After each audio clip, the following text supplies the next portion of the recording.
Recent के chapters में ब्लैकबियर्ड pirates कुछ ज्यादा ही एक्टिव है। इतने एक्टिव तो वो पूरे के पूरे वन पीस हिस्ट्री में ही नहीं हुए, जहाँ पे टीच ने भी अपने एक डेविल फ्रूट को खाने के लिए 20 साल लगा दिए थे। वहीं पर ही अब क्या आफत आ पड़ी है कि जिसके कारण से ब्लैकबियर्ड का पूरा क्रू कुछ ज्यादा ही एक्टिव है। चाहे वो आप लोग लो से फाइट ले लो या फिर खुद ब्लैकबियर्ड अमेज़न लिली में जाना, वो भी बोआ हैंकॉक के डेविल फ्रूट के लिए, जहाँ पर वो अपने 2 कमांडर्स को भी गंवाने के लिए तैयार था। ऐसा क्या खास है हमारे बोआ हैंकॉक के डेविल फ्रूट में? एंड द बिगेस्ट मिस्टरी कि वेन आबोर एंड कैटरा डिवोन हमारे एगेट आइलैंड पर कर क्या रहे हैं। आज इन्हीं सभी सवालों के आपको जवाब मिलेंगे और ये जवाब आप लोगों को मालूम है, जहाँ पर बस आपको ये समझना होगा कि ब्लैकबियर्ड के क्रू का मेंबर कैसे वर्क करते हैं, आखिरकार इसके क्रू में कौन कौन है, एंड व्हाई हमारा ब्लैकबियर्ड डेविल फ्रूट्स को हंट कर रहा है। तो ये एक थ्योरी है जो मेरे हत्थे चढ़ी है और ये थ्योरी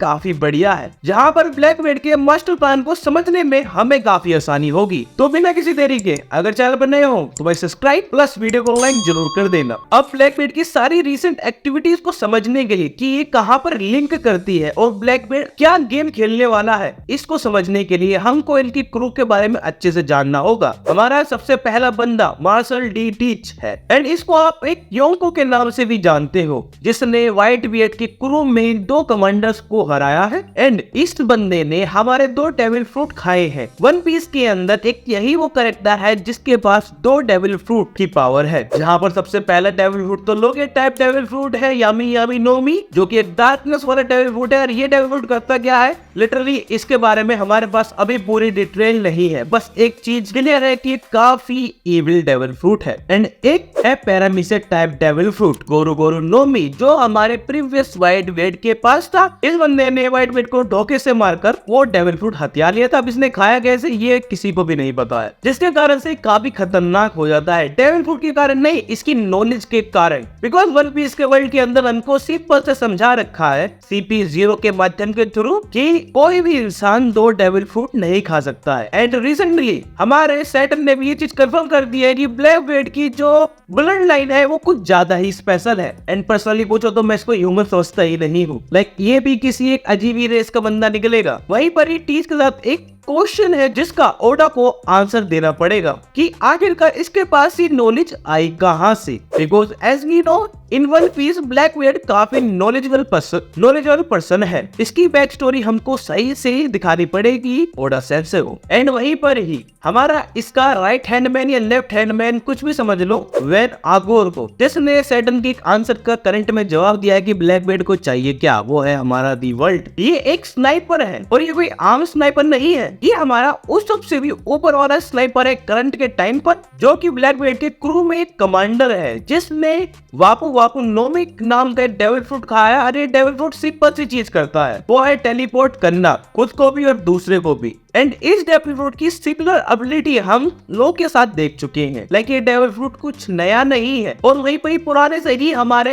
एक और कमांडर है ब्लैकबियर्ड के अंदर, इसको हमने काफी पहले देख लिया था, जेस बर्गस, जिसको हमने डोफलिंगो वाली आर्क में देखा था, जहाँ पर वो एस का डेविल फ्रूट लेने के लिए गया था, बट उसको एस का डेविल फ्रूट तो कुछ नहीं मिला, बल्कि वहाँ पर पिट के जरूर आ गया। अब इस कैरेक्टर के पास इनक्रेडिबल फिजिकल पावर है। वो कैसे? क्योंकि इसने खाया है रिकी नोमिक डेविल फ्रूट, जो इसकी बॉडी को कुछ ज्यादा ही फिजिकल पावर प्रोवाइड करता है। एंड ये डेविल फ्रूट भी हमारे पैरामिसेट टाइप डेविल फ्रूट है, यानी कि ये लोंडा आगे बाप नहीं बन पाएगा। वैसे इसके बाप ना बनने की बीमारी ये वाला कैरेक्टर हमारा दूर कर सकता है, जो ब्लैकबियर्ड के क्रू के अंदर ही है, डॉक्टर क्यू। बट ये बंदा तो बीमारी पैदा करता है, उनको मिटाता नहीं है, जो कि फ्यूचर में जाकर हमारे चोपर का राइवल होने वाला है। ये बंदा बीमारी क्रिएट करेगा एंड चोपर उस बीमारी को दूर करेगा, जो एक घोड़े पर सवार रहता है। इस घोड़े का नाम है स्ट्रोंगर, और इस घोड़े ने खाया है हमारे पेगासस वाला डेविल फ्रूट, जो कि एक mythical type join devil fruit है। और वहीं पर ही डॉक्टर क्यू ने भी खाया है पैरामिसेट टाइप डेविल फ्रूट, जिसका नाम है शिकू नोमी, जिसके कारण से जब ये दोनों कैरेक्टर साथ रहते हैं तो भाई ये काफी बढ़िया डुओ बनाते हैं। एंड किड वर्सेस लो की फाइट में हमने देखा कि ये डुओ कितना बढ़िया काम करता है। लाइक लिटरली अगर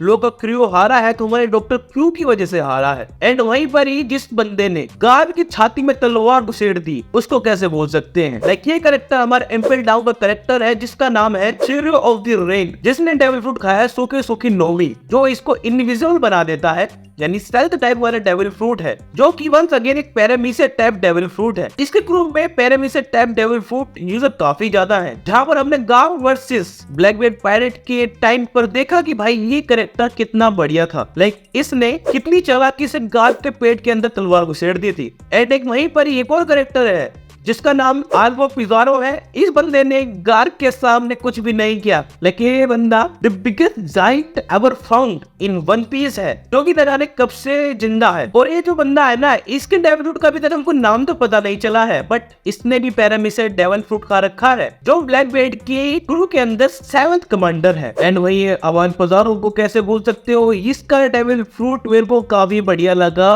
ब्लैकबीयर्ड के क्रू के अंदर ये पूरे आइलैंड को ही कंट्रोल कर सकता है, यानी कि वो एक आइलैंड से मर्ज हो सकता है, जिसके बाद हमारे गार्प ने काफी अच्छे लगे। भाई मैं सच बताऊं, अगर गार्प अपने प्राइम में होता तो गारंटीड कोई भी वहां पर ब्लैकबीयर्ड का क्रू का मेंबर जिंदा नहीं बचता। एंड स्पेशली ये वाला जाइंट जिसका नाम सांजू वुल्फ है। एंड अगेन मैं चीज क्लियर कर देना चाहता हूँ, ब्लैकबीयर्ड की क्रू के अंदर काफी ज्यादा डेविल फ्रूट यूजर है जिन्होंने पैरामीसेट टाइप का डेविल फ्रूट खाया है। एंड क्या रीजन है इसके बारे में अभी तक हमको नहीं पता है। लाइक ये संजोग तो नहीं हो सकता है कि भाई ब्लैकबीयर्ड डेविल फ्रूट को चुन रहा है और उसमें वो पैरामीसेट टाइप के डेविल फ्रूट को चूज कर रहा है अपने क्रू मेंबर्स के लिए। इस पे आगे हम बात करेंगे। और हमारे वुल्फ ने डेका टेका नोमी का डेविल फ्रूट खाया है, जो कि इसको एक जायंट से भी जायंट्स बनाता है, मगर इस प्रोसेस में जायंट्स बनने के ये काफी ज्यादा थक जाता है। ये हमारा कुंभकर्ण है एक तरीके से, लाइक कभी कभी ये अपनी पावर को यूज कर सकता है ना, इस समय का घोड़ा नहीं है ये बंदा। एंड वहीं पर ही हमारा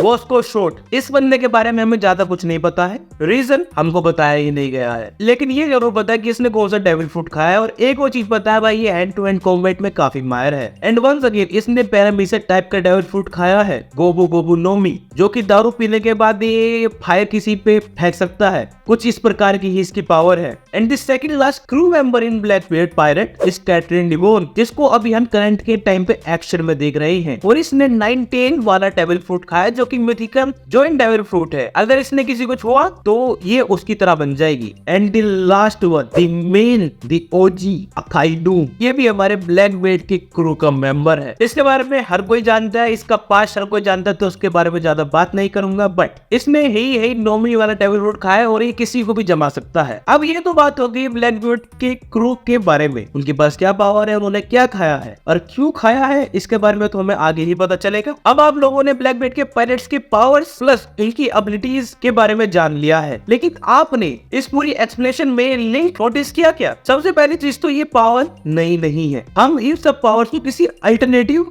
कैरेक्टर के थ्रू जरूर देख चुके हैं। एंड सेकंड थिंग, ब्लैकबीयर्ड ने अपने क्रू को बैलेंस नहीं रखा है, वो तो के पास पैरामीसेट टाइप का डेविल फ्रूट है, ऐसा क्यों? अब इस क्वेश्चन का आंसर, क्लियर आंसर हमको ब्लैकबीयर्ड वर्सेस बोआ हैंकॉक की फाइट से पता चलता है। अगर आप लोगों को याद हो तो ब्लैकबीयर्ड बोआ हैंकॉक का डेविल फ्रूट लेने के लिए गया था, जिसके लिए वो अपने 2 कमांडर्स की बलि चढ़ाने के लिए तैयार था, जहाँ पर बोआ हैंकॉक ने ब्लैकबीयर्ड को ये बताया अगर वो उसको मार भी देता है तो उसके कमांडर वापस से ठीक नहीं होंगे। अरे ये बात मैं सच नहीं मानता हूँ, मेरे को ये लगता है जो भी ये डेविल फ्रूट खाएगा वो उस पावर को अंडो तो कर ही पाएगा। लेकिन वहीं पर ही हमारे रेनिंग के आने की वजह से उसको पीछे हटना पड़ा। And if you remember one thing, वहीं पर ही ब्लैकबीयर्ड ने हमारे सेरेफिम्स को देखा था, वो भी बोया हैंकॉक के सेरेफिम्स को भी, जिसके कारण से उसने कोबी को किडनैप करा और ये सेरेफिम का कारण जानने की कोशिश करी। जैसे उसको पता चला कि भाई सेरेफिम कर क्या सकते हैं, क्योंकि बोया हैंकॉक का जो सेरेफिम है वो उसकी पावर यूज कर सकता है। एंड ब्लैकबीयर्ड आया ही था बोआ हैंकॉक की पावर्स के लिए, जिसके कारण से उसने वैन आगुर प्लस कैटरीन डिवोन को